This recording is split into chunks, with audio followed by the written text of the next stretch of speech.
കയർ ജീവനക്കാരി ജോളി മധുവിന്റെ മരണവുമായി ബന്ധപ്പെട്ട ആരോപണങ്ങൾക്കിടെ കേന്ദ്ര സംഘം കൊച്ചി കയർ ബോർഡ് ആസ്ഥാനത്തെത്തി. ചെറുകിട സൂക്ഷ്മ വ്യവസായ മന്ത്രാലയം പ്രതിനിധികളാണ് എത്തിയത്. ജോളി മധുവിന്റെ സഹജീവനക്കാരുടെ മൊഴിയെടുക്കും. വിഷ്ണു സുരേഷിന്റെ കൊച്ചിയിൽ നിന്ന്.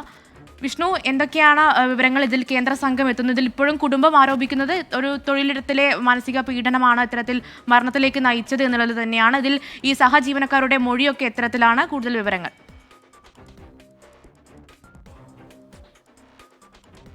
മേഘ്ന, അല്പസമയം മുമ്പാണ് MSME മന്ത്രാലയം നിയോഗിച്ച അന്വേഷണ സംഘം കൊച്ചി കയർ ബോർഡ് ആസ്ഥാനത്തേക്ക് എത്തിയത്.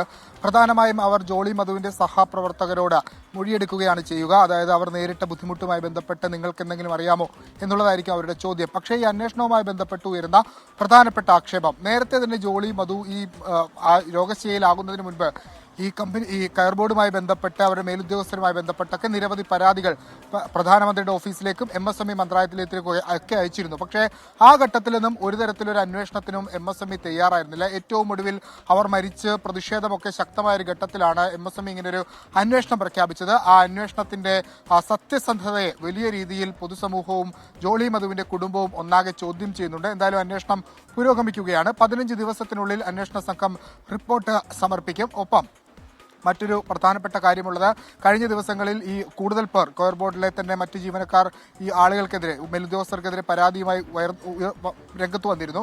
അവരിൽ ചില ആളുകൾക്ക് ശമ്പളം തടഞ്ഞു വെക്കുന്ന സാഹചര്യമുണ്ടായി. സുനിൽകുമാറിനെ പോലുള്ള ആളുകൾക്ക് ഈ വിവാദം ഉയർന്ന പശ്ചാത്തലത്തിൽ, മാധ്യമങ്ങളുടെ വാർത്തയൊക്കെ വന്ന പശ്ചാത്തലത്തിൽ ഈ തടഞ്ഞുവെച്ച ശമ്പളം അടക്കം നൽകാൻ തീരുമാനിച്ചിട്ടുണ്ട്. ജോളി മധു പ്രധാനമായും ആരോപണം ഉന്നയിച്ചത് 2 മേലുദ്യോഗസ്ഥർക്കെതിരെയാണ്.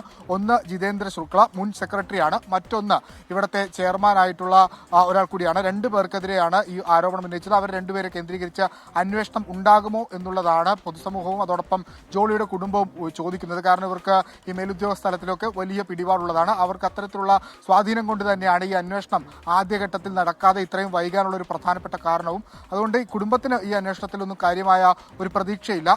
സമാന്തരമായി തന്നെ പോലീസും അന്വേഷണം നടത്തുന്നുണ്ട്. DGPക്ക് നൽകിയ പരാതിയുടെ അടിസ്ഥാനത്തിൽ പരാതി കൊച്ചി സിറ്റി പോലീസിന് ഫോർവേഡ് ചെയ്തിരുന്നു. ഇപ്പോൾ ഈ കയർ ബോർഡ് ആസ്ഥാനത്ത് പോലീസ് സംഘവുമുണ്ട്. അവരും വിവരങ്ങൾ ശേഖരിക്കുന്നുണ്ട്. അവർ DGPക്ക് അടുത്ത ദിവസം തന്നെ റിപ്പോർട്ട് നൽകുകയും ചെയ്യും.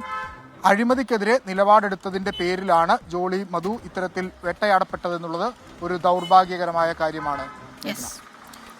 വിഷ്ണു സുരേഷാണ് വിവരങ്ങളുമായി നമുക്കൊപ്പം ചേർന്നത്. എന്തായാലും ഇക്കാര്യത്തിൽ കൃത്യമായ അന്വേഷണം നടക്കണം. എന്താണ് സംഭവിച്ചത് എന്ന് കണ്ടെത്തണം.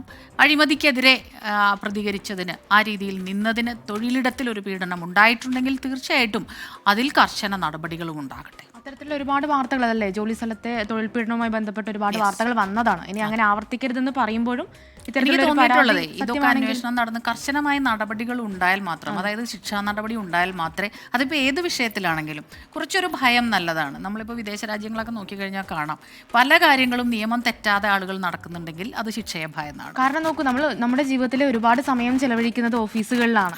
ഇത്തരത്തിലൊരു തൊഴിൽ പീഡനം ഉണ്ടാവുക, മാനസിക സമ്മർദ്ദം ഉണ്ടാവുക എന്ന് പറഞ്ഞാൽ അത് അനുവദിക്കാൻ പറ്റാത്തതാണ്.